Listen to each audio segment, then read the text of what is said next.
Hello दोस्तों, welcome to horror vibes. आज मैं आपके लिए अपने व्यूअर्स की भेजी हुई कुछ घटनाएं लाया हूं जो कि सुनने में बहुत ही ज़्यादा मिस्टीरियस और अजीब है। तो आप वीडियो को एंड तक ज़रूर देखिएगा। साथ ही आपके साथ भी अगर ऐसी कोई घटना घटी हो तो आप मुझे मेरे इंस्टाग्राम पे भेज सकते हैं, जिसका लिंक मैं वीडियो के डिस्क्रिप्शन में दे दूंगा। और अगर आप चैनल पर नए हैं और आपको हॉरर स्टोरीज और मिस्टीरियस स्टोरी सुनना पसंद है तो आप हॉरर वाइब्स को सब्सक्राइब कर सकते हैं। वीडियो को लाइक करना मत भूलिएगा। साथ ही मुझे कमेंट करके ये भी बताइए कि मैं अगली वीडियो किस टॉपिक पर लाऊं। तो ज़्यादा टाइम न लेते हुए वीडियो करते हैं शुरू और खो जाते हैं अंधेरों में।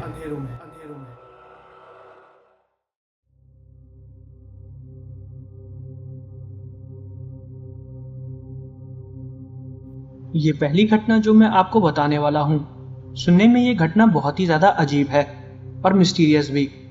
ये घटना मुझको मेरे व्यूअर सौरभ जी ने भेजी है और अब आगे की घटना मैं आपको सौरभ जी के पॉइंट ऑफ व्यू से बताऊंगा।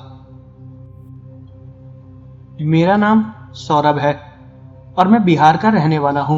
ये घटना मेरे गांव में मेरे दोस्त की बहन के साथ घटी थी, जिसका नाम शीतल था। ये घटना उसके साथ तब घटी थी जब उसकी उम्र करीब 16 या 17 साल की थी। ये घटना है 2010 की। 2011 में जब मैं अपने गांव में गया था तब वहां पर मुझको मेरा दोस्त मिला। तब मैंने उससे उसके घर वालों के बारे में पूछा और साथ में उसकी बहन शीतल के बारे में भी। जब उसने मुझे शीतल के बारे में बताया तो उसने बोला कि शीतल की तबीयत आजकल ठीक नहीं रहती है। मैंने उससे पूछा कि आखिर ऐसा क्या हुआ। तब उसने मुझे शीतल के साथ घटी इस घटना के बारे में बताया था। उसने बताया कि हमारे गांव में एक शादी हुई थी, जिसमें एक दूर गांव से एक लड़की शादी करके हमारे गांव में आई थी। कहा जाता था कि उस लड़की के माता या पिता नहीं थे। गांव के जिस इंसान ने उससे शादी की थी उसको वो कहीं पर मिली थी और दोनों ने आपस में एक दूसरे को पसंद कर लिया और फिर वो शादी करके उसको अपने गांव ले आया। उसके बारे में उस लड़के को ज़्यादा जानकारी नहीं थी। हालांकि जब वो शादी करके आया तो उस लड़की के हाव भाव शुरुआत से ही किसी को ठीक नहीं लग रहे थे। वो अपने में ही रहती थी, वो ज़्यादा किसी से बात भी नहीं करती थी। जब उस लड़की की सास उसको किसी भी काम के लिए अपने पास बुलाती थी तो वो गुस्से में मना कर देती थी। इस बात की शिकायत जब उस सास ने अपने बेटे से कही तो उसने बोला कि मैं उससे बात करूंगा। जिस रात वो आदमी उस लड़की से बात करने की कोशिश कर रहा था, वो लड़की अचानक से उसके ऊपर चिल्लाने लगी। ऐसा लग रहा था कि उसके ऊपर कोई भूत या प्रेत आ चुका है। वो काफी अजीब हरकतें भी कर रही थी।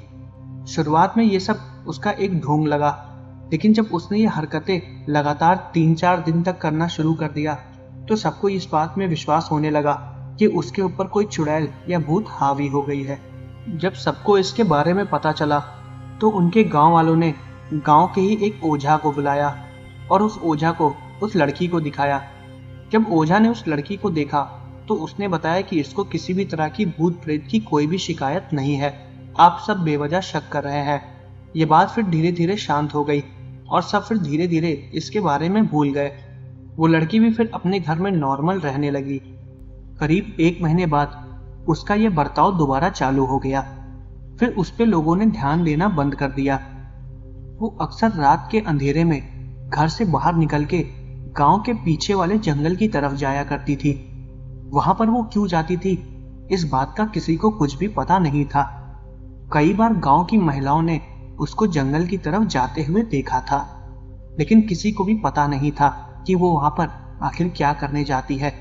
न ही किसी की रात के वक्त उस जंगल के अंदर जाने की हिम्मत होती है।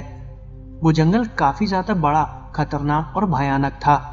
कई बार तो उस जंगल में जंगली जानवरों को भी देखा गया था और कुछ लोग तो ये भी कहते हैं कि उस जंगल में भूत प्रेत और आत्माएं चुड़ैल वास करती है। दिन के वक्त वहां पे आसपास लोग अपनी गाय और बकरियों को चराने के लिए चले जाते हैं, लेकिन शाम होते ही वहां पर कोई भी नहीं जाता है। वो औरत शाम के वक्त ही वहां पर जाती थी और उसको कई बार लोगों ने वहां पर जाते हुए देखा भी है। शाम के वक्त छोटे बच्चों का भी वहां पर जाना मना है। इस बात का पता शीतल को नहीं था। शीतल अक्सर शाम के वक्त अपनी भैंसों का और गायों का चारा लेने के लिए जंगल के आसपास जाया करती है, लेकिन वो कभी जंगल के अंदर नहीं गई। वो बचपन से वहां पर जाती है और उसके साथ उसके और भी दोस्त जाते हैं, तो वहां पर जाना उसके लिए बहुत आम बात थी। शाम के वक्त उसको और उसके दोस्तों को लौटने में थोड़ी देर हो गई। उसके दोस्तों ने उससे बोला कि अब हमें घर जल्दी वापस चलना चाहिए। शीतल ने भी बोला ठीक है, और वो लोग रास्ते में ही वापस लौट के आ रहे थे। तभी शीतल ने उस औरत को दोबारा जंगल की तरफ जाते हुए देखा। वो अपने दोस्तों से इस बारे में बात कर ही रही थी कि गांव के लोगों को आज तक नहीं पता कि ये आखिर जंगल के अंदर करने जाती क्या है। क्यों ना हम आज चल के इसको देखें कि ये आखिर वहां पर क्या करने जाती है। उसके दोस्तों ने उसको वहां पर जाने से मना किया, लेकिन वो अपनी जिद पर अड़ी रही। वो लोग 5 दोस्त थे, जिसमें से उसके 2 दोस्त घर चले गए और 3 दोस्तों ने शीतल के साथ उसके पीछे जाने का फैसला कर लिया। वो तीनों बच्चियां उस औरत का पीछा करते हुए चुपचाप धीरे धीरे जंगल की तरफ जा रही थी। शाम काफी हो चुकी थी, सूरज लगभग ढल ही चुका था और जंगल में धीरे धीरे अंधेरा बढ़ने लगा था। हालांकि इस बात का उन लोगों को पता था कि जंगल के अंदर जंगली जानवर भी रहते हैं, लेकिन उन्होंने इस बात पर ज्यादा ध्यान नहीं दिया। कुछ देर तक वो लोग उस औरत का पीछा करते रहे और कुछ देर बाद उन्होंने देखा कि वो औरत एक बड़े से पेड़ के नीचे जाके रुक गई। जैसी वो औरत रुकी, ये तीनों लड़कियां भी तुरंत एक पेड़ के पीछे जाके छुप गईं और उस औरत को वहीं से ही देखने लगी। उस पेड़ को देख के ऐसा लग रहा था कि वो औरत रोज उसी पेड़ के पास आती है। फिर वो औरत उस पेड़ के पास बैठ गई और जमीन में कुछ अजीब से चित्र बनाने लगी। उसके पास एक पोटली थी। उस पोटली में से उसने नींबू निकाले और उस चित्र पर रख दिए और ढेर सारी अजीब अजीब चीजें उसने अपनी पोटली से निकाल के वहां पर रख दी। वो तीनों लड़कियां उस औरत को पेड़ के पीछे खड़े होकर कोई काली विधि करते हुए देख रही थी। उसके कुछ देर बाद उस औरत ने अपनी पोटली में से एक मरी हुई बिल्ली निकाली और उसका सर काट के उसी चित्र के ऊपर रख दिया और ये सारी चीजें उन तीनों लड़कियों ने देखी। कुछ देर बाद वो औरत वहां से उठ के अपना सारा सामान लेके चली गई। जंगल में काफी ज्यादा अंधेरा हो गया था और वो तीनों लड़कियां काफी ज्यादा डरी हुई थी। उन तीनों ने सोचा कि अब उनको वहां से जाना चाहिए, इसलिए वो लोग धीरे धीरे वहां से निकलने की कोशिश करने लगी। वो लोग जैसे ही उस पेड़ के पास से पीछे घूमी, शीतल को एक बिल्ली की आवाज आई। उस बिल्ली की आवाज बस शीतल को ही सुनाई दी। उसकी आवाज सुनते ही शीतल बहुत ज्यादा डर गई। उसकी दोस्तों ने शीतल को वहां से तुरंत निकलने के लिए बोला। जैसे ही वो लोग वहां से दोबारा निकले, उन तीनों को फिर दोबारा उसी बिल्ली की आवाज आई। पहले वो आवाज सिर्फ शीतल को ही सुनाई दे रही थी, उसके बाद वो आवाज उन दोनों लोगों को भी सुनाई देने लगी।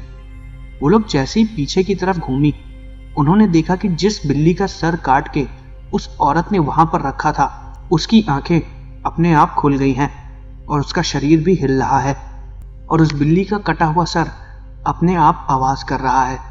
वो बिल्ली बहुत पहले की मर चुकी थी। काली विधियों की वजह से वो बिल्ली अपने आप जिंदा हो चुकी थी और शायद वो औरत इसी चीज की काली विधि कर रही थी। वो मरे हुए लोगों को जिंदा करने की कोशिश कर रही थी और वो बिल्ली जिंदा भी हो गई।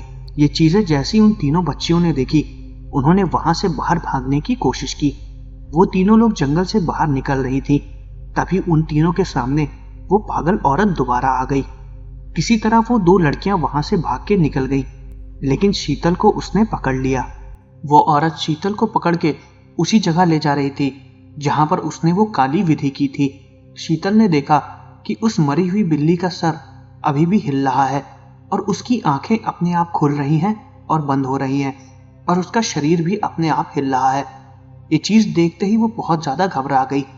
वो औरत शायद उसकी बलि देने की कोशिश करने वाली थी या फिर कुछ और काली विधि करने वाली थी, जिसके बारे में शीतल को नहीं पता था। वो बहुत जोर से चिल्ला रही थी और अपने आप को उससे छुड़ाने की कोशिश कर रही थी। उस औरत ने शीतल का गर्दन दबाया हुआ था। तभी शीतल ने उसके हाथ में अपने दांतों से काट लिया और वो वहां से भागने लगी। वो भागते हुए जंगल से निकलने की कोशिश कर रही थी और वो जंगल से बाहर निकल भी आई। वो औरत शीतल का पीछा कर रही थी, लेकिन जंगल से बाहर निकलते ही वो भी गायब हो गई और उसको कोई नहीं देख पाया। जब शीतल आधे रास्ते में भागते हुए अपने घर की तरफ जा रही थी, तो गांव के कुछ लोग उसी जंगल की तरफ आ रहे थे। वो दोनों लड़कियां जो पहले भाग कर गई थी, उन्होंने गांव में जाके शीतल के घर वालों को उस औरत की हरकतों के बारे में बता दिया था। जब शीतल के घर वालों ने और बाकी गांव वालों ने उसको देखा तो वो बहुत ही ज्यादा डरी हुई थी और घबराई हुई थी। उससे जब उस जगह के बारे में पूछा गया जहां पर उस औरत ने काली विधि की थी तो उसने फिर उस पेड़ को दिखाया। जब वो लोग वहां पर पहुंचे तो उन्होंने देखा कि वहां पर ढेर सारा खून पड़ा हुआ था और वो मरी हुई बिल्ली वहां से गायब हो चुकी थी और जो चित्र उस औरत ने बनाए थे वो भी वहां से गायब हो चुके थे। वहां पर बस खून और कुछ नींबू पड़े हुए थे। इस बात से ये तो साबित हो गया था कि वो औरत वहां पर कोई काली विधि करने जाया करती थी। उस औरत को उस जंगल में फिर काफी देर तक ढूंढा गया लेकिन वहां पर कोई भी नहीं मिला और फिर रात भी काफी ज्यादा हो गई थी, इसलिए गांव वाले शीतल को लेके घर पर वापस आ गए। शीतल के साथ ये जो अजीब सी घटना घटी थी इसके बारे में जब लोगों ने उससे बात करने की कोशिश की तो वो इतनी ज्यादा डरी हुई थी कि उसने इस बारे में किसी से बात करना जरूरी नहीं समझा। वो औरत भी फिर लौट के अपने घर में वापस नहीं आई। उसको काफी दिनों तक ढूंढा गया और कई लोगों ने तो उसको रात में उस जगह पर दोबारा जाते हुए भी देखा है। और जब उस औरत को दोबारा उस जंगल में जाके ढूंढा गया तो वो किसी को भी नजर नहीं आई। कुछ लोग ये भी कहते थे कि वो एक डायन थी जो अपनी काली विधि करने के लिए एक इंसान को ढूंढ रही थी और कुछ लोग ये भी कहते हैं कि उसके अंदर किसी आत्मा या चुड़ैल का वास हो गया था जो उसे ये सारी काली विधि करने पर मजबूर करता था। अब क्या सही है और क्या गलत इस बात का किसी को कुछ भी नहीं पता। उस हादसे के बाद से शीतल की तबीयत बहुत ज्यादा खराब रहने लगी। उसको बहुत ही अजीब सा डर लगने लगा। उसको ऐसा महसूस होता था कि वो औरत अक्सर उसका पीछा कर रही है। वो अकेले अब किसी भी काम के लिए नहीं जा पाती थी और उसको अक्सर उसी काली बिल्ली की आवाज अपने कानों में सुनाई दिया करती थी। शीतल अक्सर बिल्लियों को देख के डर जाया करती थी। उसके अंदर उस चीज का वहम बहुत बुरी तरीके से बस चुका था। काफी पुजारियों को और पंडितों को दिखाया गया और सबने यही बताया कि उसके अंदर बस उस औरत का डर बुरी तरीके से बस चुका है, वो धीरे धीरे करके अपने आप चला जाएगा। उसके बाद शीतल को वहां से दूर नानी के यहाँ भेज दिया गया और कुछ दिनों तक वो नानी के यहाँ ही रही और फिर उसके बाद उसको ऐसा महसूस होना बंद हो गया। ये थी पहली घटना। अब मैं आपको अपने व्यूअर की भेजी हुई दूसरी घटना बताने वाला हूं। ये दूसरी घटना मुझको महेश यादव जी ने भोपाल से भेजी है और अब आगे की घटना मैं आपको महेश जी के पॉइंट ऑफ व्यू से बताऊंगा। मेरा नाम महेश है और मैं भोपाल के एक गांव का रहने वाला हूं। ये घटना मेरे पापा के साथ घटी थी। ये घटना उन्होंने मुझको तब बताई थी जब मैं काफी ज्यादा छोटा था और मैं अक्सर अपने दोस्तों को इस घटना के बारे में बताया करता हूं। मेरे दोस्तों के माता पिता के साथ भी ये घटना घटी थी। वो सब एक ही गांव में रहते थे और जब ये घटना मेरे पिताजी के साथ घटी थी तो मेरे दोस्तों के माता पिता ने वो चीज होते हुए भी देखा था।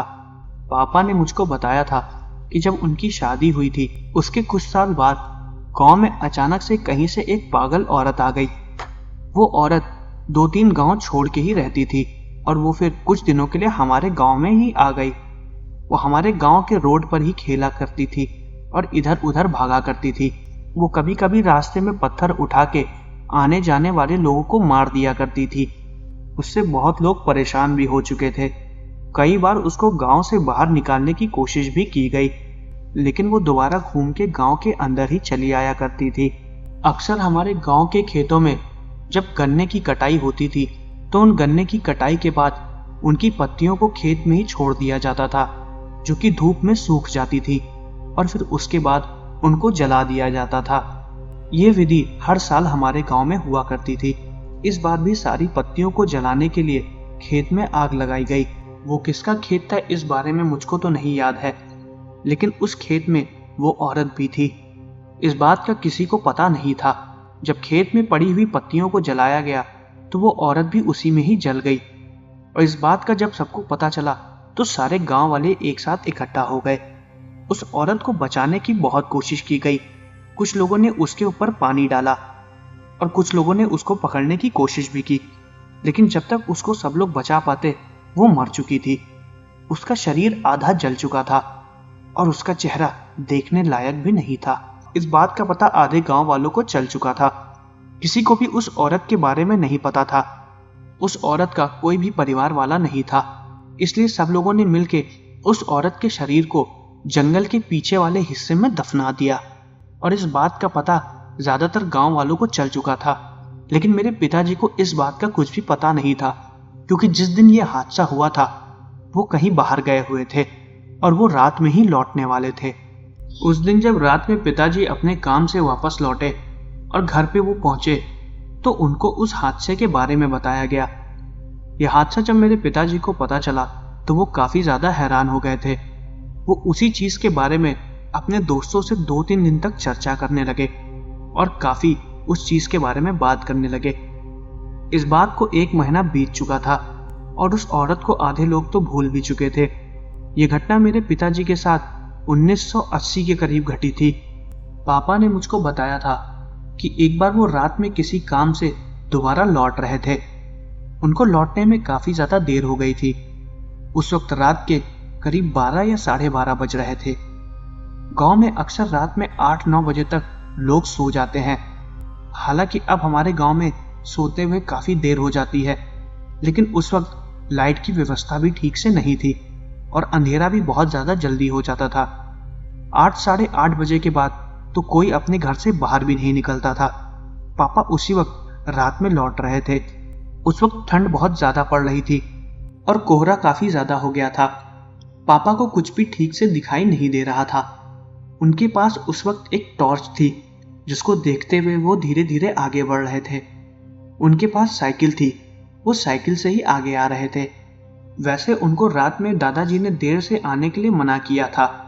उन्होंने बोला था कि जब भी उनको आने में देर हो जाए वो घर की तरफ ना आए और अपने काम से ही रुक जाया करे, लेकिन उन्होंने दादाजी की बात नहीं मानी। उन्होंने कहा था कि वो कोशिश करेंगे कि वो रात में जल्द से जल्द वापस लौट के आ जाए, लेकिन तभी उनको आने में रात में करीब 12 बज चुके थे। वो उसी रास्ते से आ रहे थे जिस रास्ते से वो आया करते हैं और उसी रास्ते पे वो जंगल भी पड़ता था जिसके पीछे गांव वालों ने उस आधी जली हुई औरत को दफनाया हुआ था। इस बात का पापा को कुछ भी अंदाजा नहीं था। जब वो उसी रास्ते से वापस लौट रहे थे तो उनकी साइकिल की चेन टूट गई, जिसको उन्होंने ठीक करने की बहुत कोशिश की, लेकिन वो बिल्कुल भी ठीक नहीं हुई। जहां पर उनकी साइकिल की चेन टूटी थी वहां से उनका घर करीब 1 किलोमीटर की दूरी पर था। काफी ज्यादा अंधेरा था और उनको कुछ भी दिखाई नहीं दे रहा था। उस वक्त पापा को लग रहा था कि उनको शायद उस वक्त रात में नहीं आना चाहिए, क्योंकि उस रास्ते में अक्सर चोर या डकैत भी घूमा करते हैं जो कि लोगों का सामान छीन लिया करते हैं। पापा को बहुत ज्यादा डर लग रहा था, लेकिन उन्होंने अपने आप को संभाला और धीरे धीरे घर की तरफ आने की कोशिश कर रहे थे। कोहरा और बढ़ता जा रहा था और उनको ठंड भी लग रही थी। उन्होंने अपने एक हाथ में टॉर्च पकड़ा और दूसरे हाथ में साइकिल को पकड़ के धीरे धीरे आगे बढ़ते जा रहे थे। साइकिल की चेन बुरी तरीके से टूट चुकी थी और वो बार बार साइकिल में लड़ रही थी। उसकी वजह से काफी तेज आवाज भी हो रही थी जो कि उस सुनसान इलाके में काफी तेज गूंज रही थी। पापा जिस रास्ते से चल रहे थे वहां पर पहले खेत थे, उसके बाद वहां पर वो जंगल पड़ता था जिसके पीछे उस औरत को दफनाया हुआ था, और उसके बाद थोड़े और खेत और फिर हमारे गांव का एरिया चालू होने लगता था। पापा ने उन खेतों को पार कर लिया। उसके बाद वो हिस्सा आ गया जिसमें से उनको जंगल के आगे से गुजरना था। जब वो जंगल के पास से धीरे धीरे गुजर रहे थे तो उनकी साइकिल पे चेन की लड़ने की आवाज और तेज आ रही थी, क्योंकि जंगल के पास का रास्ता काफी ज्यादा खराब था और वो धीरे धीरे उसी रास्ते से आगे बढ़ रहे थे। जैसे ही वो आगे बढ़े उनको जंगल के अंदर से किसी के बहुत जोर से चिल्लाने की आवाज आई, और वो आवाज किसी और की नहीं, उसी औरत की आवाज थी। उस आवाज को सुन के पापा को ऐसा लग रहा था कि कोई दर्द में बहुत ही बुरी तरीके से चीख रहा हो। उसकी आवाज पापा ने पहले भी सुनी थी। वो सुन के इस बात को समझ गए थे कि आवाज किसी और की नहीं, उसी औरत की है जो बुरी तरीके से जल चुकी थी और मर चुकी थी। पापा को विश्वास नहीं हो रहा था कि यह आवाज उसी की है। वो काफी ज्यादा डर गए थे। उन्होंने अपनी चलने की रफ्तार को और बढ़ा दिया था और वो उस जंगल के एरिया को पार करने की कोशिश कर रहे थे। जब वो थोड़ा सा और आगे बढ़े तो उन्होंने देखा कि जंगल के पीछे से एक छोटा सा जानवर 4 पैरों पे चलते हुए धीरे धीरे उनकी तरफ आ रहा है। उस चीज को देख के वो बहुत ज्यादा डर गए थे और हैरान हो गए थे। उनको लगा कि शायद वो जानवर उनके ऊपर हमला करेगा, इसलिए उन्होंने रास्ते पे ही एक ईंटा उठा लिया और टॉर्च लगा के उसकी तरफ देखने लगे। उन्होंने जैसे ही उसकी तरफ टॉर्च किया, वो देख के हैरान हो गए। वो कोई जानवर नहीं था, वो वही औरत थी जो 4 पैरों पे घुटनों पे धीरे धीरे चलते हुए पापा की तरफ आने की कोशिश कर रही थी और वो दर्द में बहुत ही तेजी से चिल्ला रही थी। उसकी आवाज सुनते ही पापा के हाथ पैर एकदम ठंडे हो चुके थे। उसका चेहरा आधा जला हुआ था, उसकी आधी आंखें गायब हो चुकी थी और आधा मुंह बहुत बुरी तरीके से सड़ चुका था। ये बात जब पापा ने मुझको बताई थी तो मैं बहुत ज्यादा हैरान हो गया था और डर भी गया था। पापा ने जब उस औरत को देखा तो वो भी बहुत ज्यादा हैरान हो गए थे। उन्होंने बताया था कि उनके हाथ पैर हिल भी नहीं रहे थे और वो बहुत बुरी तरीके से जम चुके थे। वो धीरे धीरे जंगल के रास्ते से होते हुए पापा के पास आने की कोशिश कर रही थी और पापा ने उसी की तरफ टॉर्च किया हुआ था। वो वहां से हिलने की कोशिश कर रहे थे लेकिन वो हिल भी नहीं पा रहे थे। उस औरत की चिल्लाने की आवाज धीरे धीरे और तेज होती जा रही थी, जिसकी वजह से उनके सर में भी बहुत जोर से दर्द हो रहा था। पापा के हाथ से उनकी साइकिल भी छूट चुकी थी और वो औरत उनसे करीब 4 से 5 मीटर की दूरी पर खड़ी थी और पापा और उस औरत के बीच में उनकी साइकिल पड़ी हुई थी। वो औरत धीरे धीरे पापा की साइकिल के पास आ चुकी थी और वो हल्का हल्का पीछे हटने की कोशिश कर रहे थे। उस साइकिल के पास पहुंचते ही उस औरत ने पापा के पैर पे हमला किया और उनको बहुत बुरी तरीके से चोट भी लग गई। उसके नाखून पापा के पैर में घुस चुके थे और इस दर्द की वजह से पापा ने अपने हाथ में पकड़े हुए पत्थर को उस औरत की तरफ दे मारा। वो पत्थर उसके सर पर लगा, जिसकी वजह से वो और जोर से चीखने लगी। उसके चीखते ही पापा दोबारा गांव की तरफ अपनी साइकिल को वहीं पर छोड़ के भाग गए और उन्होंने अपनी टॉर्च को भी वहीं पर ही छोड़ दिया। वो औरत धीरे धीरे पापा की तरफ बढ़ने की कोशिश कर रही थी और वो लगातार गांव की तरफ भाग रहे थे। पापा ने बताया कि वो बहुत बुरी तरीके से डर चुके थे और थक भी गए थे, लेकिन इसके बावजूद भी वो रास्ते में नहीं रुके। वो जब गांव के अंदर घुसे तो काफी ज्यादा चिल्लाते हुए घुस रहे थे, जिसकी वजह से घर के बाहर सो रहे लोगों को उनकी आवाज सुनाई दी। वो जब अपने घर पहुंचे तो उनके पैर से बहुत बुरी तरीके से खून निकल रहा था और वो बहुत ज्यादा दर्द में चिल्ला रहे थे। उनकी आवाज सुन के उनके घर वाले और अगल बगल के घर वाले भी जग गए और उनके दोस्त भी वहां पर पहुंच गए। जब उनसे गांव वालों ने पूछा कि आखिर उनको क्या हुआ है, तब पापा ने उस औरत के बारे में गांव वालों को बताया। उनकी बात पर कोई भी विश्वास नहीं कर रहा था। किसी को भी इस बात का विश्वास नहीं हो रहा था कि आखिर उस औरत को या उस भूत को पापा ने पत्थर फेंक के मारा और उसको लगी भी। इस बात का विश्वास किसी को भी नहीं हो रहा था। सबको बस यही लग रहा था कि पापा को किसी तरीके का बहुत बुरा वहम हुआ है।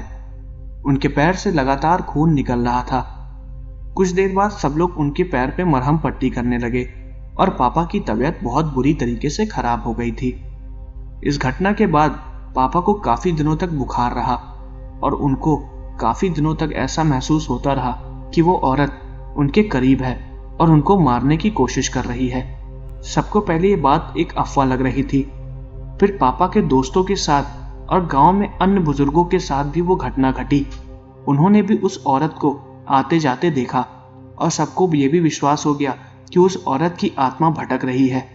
फिर दोबारा रात में और लोगों का निकलना कम हो गया और ऐसे ही गांव में बहुत बुरी तरीके से लोग खौफ में डूब चुके थे। फिर गांव वालों ने मिलके गांव में पूजा पाठ कराई और हमारे पूरे गांव को एक तंत्र से बांध दिया गया। उस दिन के बाद से उस औरत का कुछ भी पता किसी को भी नहीं चला। जहां पर उस औरत की लाश को दफनाया गया था, उस जंगल के पास भी थोड़ी बहुत पूजा की गई और उस जंगल के पास आज भी कोई नहीं जाता है और वो काफी ज्यादा घना और बड़ा जंगल है। हालांकि धीरे धीरे उसके पेड़ों को लोगों ने काटना चालू कर दिया है क्योंकि उसके पेड़ अब सूखना चालू हो गए हैं, लेकिन वो जंगल आज भी रात में बहुत ज्यादा डरावना लगता है और उसके अंदर कोई भी नहीं जाता है। ये थी दूसरी घटना। अब मैं आपको अपने व्यूअर की भेजी हुई तीसरी घटना बताने वाला हूं। ये तीसरी घटना मुझको प्रतीक जी ने भेजी है, जो कि मिर्जापुर के रहने वाले हैं, और अब आगे की घटना मैं आपको प्रतीक जी के पॉइंट ऑफ व्यू से बताऊंगा। मेरा नाम प्रतीक है और जहां पर हमारा घर है उसके पीछे बहुत पुराना बाग है। उस बाग में ढेर सारी बांस की कोठियां, आम के पेड़ और अलग अलग चीजों के पेड़ थे। अक्सर गांव के लोग वहां पर जाके बैठा करते हैं क्योंकि धूप में पेड़ों की छांव वहां पर लोगों को बहुत ही ज्यादा अच्छी लगती है। उस बाग के पेड़ बहुत ही ज्यादा घने हैं।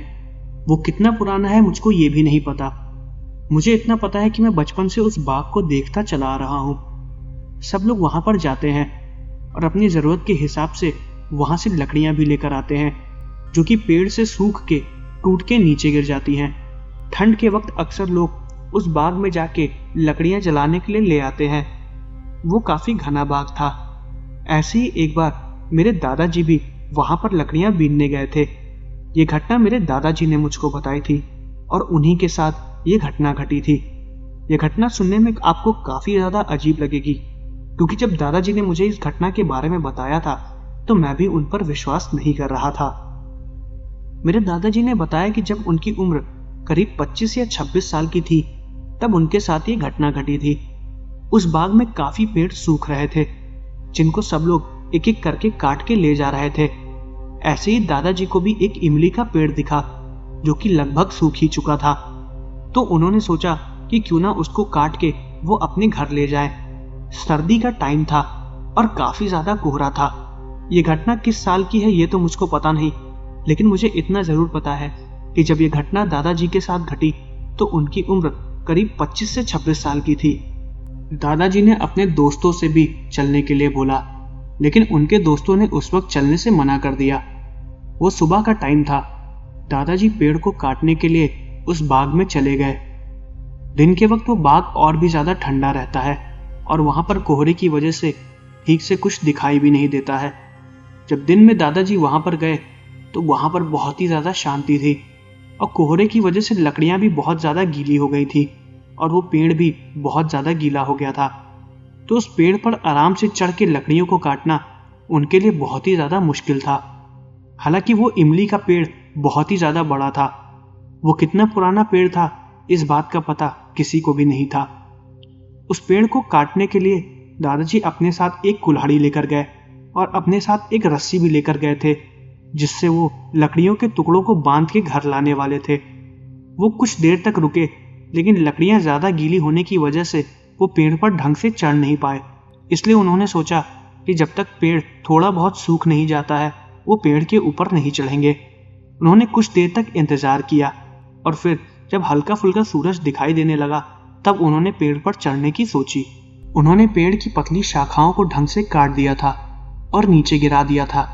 वो उन लकड़ियों को उठा के अपने घर भी लेके चले गए। शाम को उनके घर वालों ने उनको और लकड़ियां लाने के लिए बोला। शाम के वक्त पेड़ थोड़ा सूख चुका था, इसलिए उन्होंने सोचा कि वो कुछ लकड़ियां जलाने के लिए और ले आते हैं। उन्होंने अपने दोस्तों से दोबारा चलने के लिए बोला और उनके दोस्त इस बार उनके साथ गए। वो दोबारा पेड़ पर चढ़े और उन्होंने पेड़ की शाखाओं को काटना दोबारा चालू किया। जितनी भी लकड़ियां नीचे गिर रही थी, नीचे उनके सारे दोस्त उन लकड़ियों को बीनते जा रहे थे। शाम लगभग हो चुकी थी और सूरज भी ढलने वाला था। दादाजी ने अपने दोस्तों से बोला कि अब शायद काफी लेट हो गया है और अब उनको घर चलना चाहिए। उनके दोस्तों ने भी कहा ठीक है। दादाजी लगभग सारी लकड़ियां काट चुके थे और उनके दोस्त सारी लकड़ियों को बांध चुके थे। उनके दोस्त एक एक करके लकड़ियों को घर ले जाने लगे। आखिरी में दादाजी बचे हुए थे। उन्होंने अपने दोस्तों से बोला कि वो घर चले जाएं और वो पेड़ की एक और शाखा को काट के लाने वाले थे क्योंकि वो बहुत ही ज्यादा बड़ी थी, जिसको उन्होंने कहा था कि वो काट के अपने साथ घर ले आएंगे। उस वक्त वो उस पेड़ पर अकेले बैठे हुए थे और उनके सारे दोस्त जा चुके थे। सूरज भी लगभग ढल ही चुका था और शाम होने वाली थी। दादाजी ने उस पेड़ की आखिरी टहनी को भी काट दिया जिससे वो काफी जोर से नीचे गिर गई। जब वो टहनी नीचे गिरी तो जंगल में काफी तेज आवाज आई क्योंकि वो काफी ज्यादा सूखी हुई थी। नीचे गिरने के बाद वो टहनी भी टूट गई। उस आखिरी टहनी के कटने के बाद दादाजी ने सोचा कि अब पेड़ से नीचे उतरा जाए। जब वो पेड़ से नीचे उतरने के लिए अपने कमर में बांधी हुई रस्सी को खोल रहे थे तभी उनको पेड़ के ऊपर की तरफ से किसी के हंसने की आवाज आई। जैसी वो आवाज आई वो बहुत ज्यादा हैरान हो गए वो अपने चारों तरफ देखने लगे और वहां पर कोई भी नहीं था। उन्होंने फिर पेड़ के ऊपर की तरफ देखा और वो देख के बहुत ज्यादा हैरान हो गए थे। उस पेड़ के ऊपर एक औरत बैठी हुई थी जो उन्हीं को नीचे की तरफ देख रही थी। उस औरत के पैर उल्टे थे और दादाजी ने उसको साफ साफ देखा। उस औरत को देखते ही दादाजी बहुत बुरी तरीके से घबरा गए थे। उस औरत ने लाल रंग की साड़ी पहनी हुई थी और उसका चेहरा काफी ज्यादा काला था। उसके पैर बहुत ही ज्यादा गंदे थे। उसकी आंखें तो उनको दिख ही नहीं रही थी क्योंकि अंधेरा धीरे धीरे हो चुका था। उसके हंसने की आवाज वो साफ साफ सुन सकते थे। जैसे ही दादाजी ने उस औरत को देखा वो काफी ज्यादा डर गए और वो जिस टहनी पर बैठे हुए थे वो वहीं से ही डर की वजह से कूद गए। उनके कमर पे जो रस्सी बंधी हुई थी उस रस्सी का दूसरा सिरा उसी टहनी से बंधा हुआ था जिस पर वो बैठे हुए थे। जैसे ही वो पेड़ से नीचे कूदे वो रस्सी की वजह से ही पेड़ पे लटक गए और उनके कमर में बहुत जोर का झटका लगा जिससे उनकी कमर में चोट लग गई। वो औरत जो ऊपर बैठी हुई थी वो और जोर से हंसने लगी। दादाजी ने ये बताया था कि वो ऊपर की तरफ ही देख रहे थे और वो औरत धीरे धीरे पेड़ से नीचे उतरने की कोशिश कर रही थी। उनके हाथ में जो कुल्हाड़ी थी उन्होंने उस कुल्हाड़ी से रस्सी को काटने की कोशिश की और जैसे ही दादाजी ने उस रस्सी को काटा वो जमीन पे नीचे गिर गए। जैसे ही दादाजी जमीन पर गिरे उनके पैर में भी चोट लग गई और वो भागने की कोशिश कर रहे थे। दादाजी उस बाग को लगभग पार ही कर चुके थे और वो औरत उनके पीछे पीछे हंसते हुए पेड़ से उतर गई। दादाजी जंगल को पार करने की कोशिश कर रहे थे और उन्होंने उस औरत को पेड़ से उतरते हुए भी देखा और वो लंगड़ाते हुए दादाजी के पीछे पीछे आ रही थी। कुछ देर बाद दादाजी भागने लगे और वो भागते भागते अपने घर की तरफ पहुंच गए। उन्होंने अपने दोस्तों को बताया कि वहां पर उन्होंने एक चुड़ैल को देखा। वो एक इमली का पेड़ था जिसके ऊपर एक चुड़ैल रात में वास करती थी। आज तक शाम के टाइम कभी भी दादाजी उस सूखे हुए पेड़ पर नहीं गए। वो उनका पहला दिन था जिस दिन वो उस सूखे हुए पेड़ को काट रहे थे। वो चुड़ैल फिर उनके सपने में काफी दिनों तक आई। वो उनसे कहती थी कि वो जिस डाल पर बैठती थी दादाजी ने उसको काट दिया है और वो अब दादाजी को मारे बिना नहीं छोड़ेगी। उनके मन में उस चुड़ैल का डर बहुत बुरी तरीके से बस चुका था। वो चाहकर भी उससे अपने आप को नहीं छुड़ा पा रहे थे। कई दिनों तक उन्होंने पूजा पाठ भी की और कई तांत्रिकों को भी दिखाया और पंडितों को भी दिखाया। सबने अपने अपने हिसाब से तावीजें दी और बताया कि कुछ दिनों में वो ठीक हो जाएंगे। दादाजी उस दिन के बाद उस बाग की तरफ तो नहीं गए लेकिन उस चुड़ैल का डर उनको हमेशा सताया रहता था। और जब दादाजी ने मुझको ये बात बताई थी तो उस दिन के बाद से मैं भी उस बाग में अकेले कभी नहीं जाता हूं। तो ये थी मेरे व्यूअर्स की भेजी हुई कुछ घटनाएं। मैं आशा करता हूं कि आपको वीडियो पसंद आई होगी। अगर आपको वीडियो पसंद आई है तो चैनल को सब्सक्राइब करना मत भूलिएगा क्योंकि आप में से बहुत लोग वीडियो देखते तो हैं लेकिन चैनल को सब्सक्राइब नहीं करते। चैनल को सब्सक्राइब करिए और मुझे कमेंट करके बताइए कि आपको वीडियो कैसी लगी और आप अगली वीडियो किस टॉपिक पर चाहते हैं। अगर आपके साथ भी कोई घटना घटी हो तो आप मुझे मेरे इंस्टाग्राम पे भेज सकते हैं जिसका लिंक मैं वीडियो के डिस्क्रिप्शन में दे दूंगा। मिलते हैं अगले वीडियो में।